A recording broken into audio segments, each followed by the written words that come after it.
Hi and welcome to TMG Movie Reviews. I'm Rick. I'm Andrew, and today we will be discussing The Grifters from 1990, the first American film directed by Stephen Frears, starring John Cusack as Roy, Anjelica Huston as his mother Lily, and Annette Bening as his girlfriend Myra. This was not the first adaptation of a Jim Thompson novel.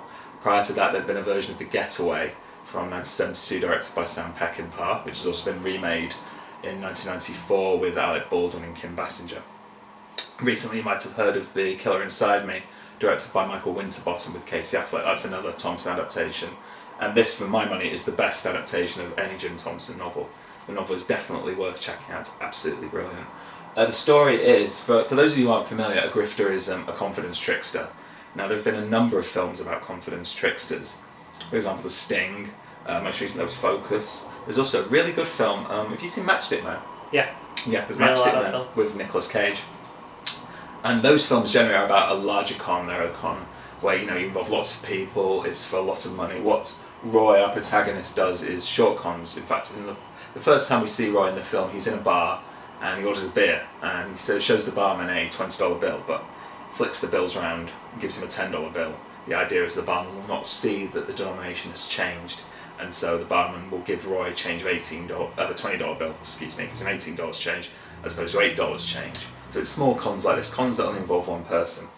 Then Roy is attacked in a bar while he's playing his con, so his mother, who he's estranged from for a number of reasons, comes back to find him, finds him, he's ill, he's got internal bleeding, he's on the verge of death, and she sends him to hospital. Now at the same time, Roy's girlfriend Myra enters the frame, and there is a tug of love between Lily, who wants her son off the grift, who's in the grift herself, she is involved in mob rule, and Myra, who wants to keep Roy on the grift and getting him into the high stakes cons, those kind of cons that we've discussed in films like The Sting and like Focus. Well, let's go. Rick, what do you think of The Grifters?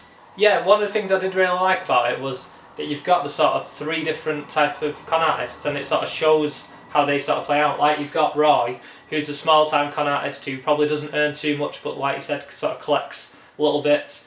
You've got Lily, who seems to work for the mob and at the racetracks, and she changes the odds. Yeah, she changes the odds at the last minute by putting large amounts of money on horses. Yeah, it's called pari mutual betting, I believe. Right. Okay. Then you have Myra, and she's sort of the long con artist, and it's sort of unclear whether she's actually long conning Roy. He seems to be a bit suspicious of that, especially since the seed was planted by his mother. Yeah, absolutely. And there's an early scene in the film where Roy's just a young con artist on the mate. He's told by his mentor, who in the book is named Mint, but I don't think has a name in the film, and he's told, never take a partner, because you cut your score right down the middle, or worse than that, put an apple, put it on your head, hand the other guy the shotgun. And what I do like about this film is it's not elaborate cons, it's not massive cons involving lots of people, it's small-time con artists on the make doing what they can to survive. And it's a film for me that really, really works on a number of levels. It works because it's an intimate character study, and I've always been fascinated by con men and con artists, and I've read every book on the subject, I've seen perhaps every film, and it's the one film for me that shows a realistic picture of that life. It's lonely, it's sometimes frightening, you've got nobody to rely on but yourself, and yeah, you can make maybe a fair bit of money, but is it really worth it? For the life you have to live, you can't stay in one place, you're constantly on the move. If you get seen by one person and one person figures you out, that's it, the life is over. The thing is, none of the characters can really be trusted. Throughout the whole film, even the main character, you follow all three, but I'd say Roy's probably the main character, and even he's not sort of fully trustworthy. He's out for himself all the time. The thing is with me, I don't mind I liked that it was a character story, character-driven thriller, but it seemed to take a long time to get going. And then when it did finally start to pick up, it did get good. I got quite interested in it about halfway into the film. Before that, it was kind of hard to sort of see where it was going. But then there's quite a big scene which we're not going to spoil at the end of the movie, and it's a very strange relationship. I think the movie focuses a lot more than anything else on the relationship between Roy and his mother Lily, and they have a very odd relationship. Not only they've not seen each other for a long time, but we find out Lily was quite young when she had Roy. I think around 14. Yeah, she was 14. Yeah, 14, and he seems to be he seems to be attracted to her, which is a bit strange. It's strange. And she seems to pick up on this and then plays it to her advantage in a way. It's kind of creepy, really. Well, yeah, it's really creepy. So there's that sort of storyline that goes on as well. But I do think, I mean, even his girlfriend at the time, Myra, does have quite a good look of the mother. Yeah, there's that thing, isn't there? The sort of the way they both wear their hair, the manner, the attitude. Yeah, it's almost as if we're always looking for a mother figure in Myra, and there's that line that you mentioned before about who's a boy going to talk to if not his mother. Yeah, I love that line. It's when it's like it's real. It just looks like it's cut out of Psycho when he just puts the phone down and just said, "Well, who's a boy to talk to if not for his mother?"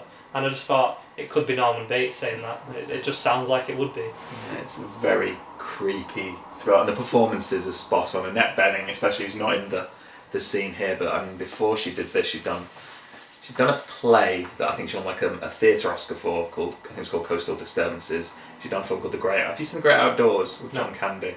Dan Aykroyd, don't see it. It's not very good. But then she did this, and wow, she was nominated for an Academy Award for Best Supporting Actress, and she's fantastic. She's a character of so many layers, a woman who's aware of herself, aware of what she is, and uses her her sexuality, her beauty to her advantage, and it's a fantastic performance. Also, Anjelica Huston was also nominated that year as well for Best Actress. Again, an ice queen, a lot of distilling undercurrents to the character, but played just brilliantly. And I think it's a shame that, the year that this film was up for the Oscars, Silence of the Lambs was, and I love Silence of the Lambs, and I'm very glad Jodie Foster won, and I think it's great Anthony Hopkins won, but in an ideal world, I think both of them would have stolen the Oscars that year. They were fantastic. And John Cusack too, who, when I first saw it, I didn't really like John Cusack as his performance. I didn't think it was that great, and I was watching it last night and I thought, yeah, he's really good. He's got the arrogance, he's got the charm, and then but underneath, slowly but surely, the layers and sort of fall away, and what you're left with is a sort of a weak shell of a man who's not really... Quite insecure. Yeah, he's quite insecure, and he's just quite frightened, and it's all an act, it's all bravado. There's there's nothing really underneath all that. There's really nothing but fear. It's a very solid thriller, and I really like it. It's a brilliant book as well, so I'd recommend the book, and I would give it a 4-star. Yeah, I would give it 3.5 stars. Like I said, I did enjoy it. I ended up getting into it, but it seemed like it started quite slow, and it didn't really pick up till about halfway through the movie for me. So. And it does have a good ending. It does have a good twist ending, which we're not going to spoil. So, for that, yeah, I'd give it a 3.5 stars. It's worth watching. It's probably not my favourite film, but yeah, definitely worth watching. Yeah, I'd definitely recommend it. Again, I've got the DVD. You can get the DVD. I don't think you can get it on Blu-ray, but can on DVD. There's probably still VHSs of it knocking about. So I'd recommend seeing it, and that's our review of The Grifters. So we hope you enjoyed it. Yeah, thanks for watching. Bye now.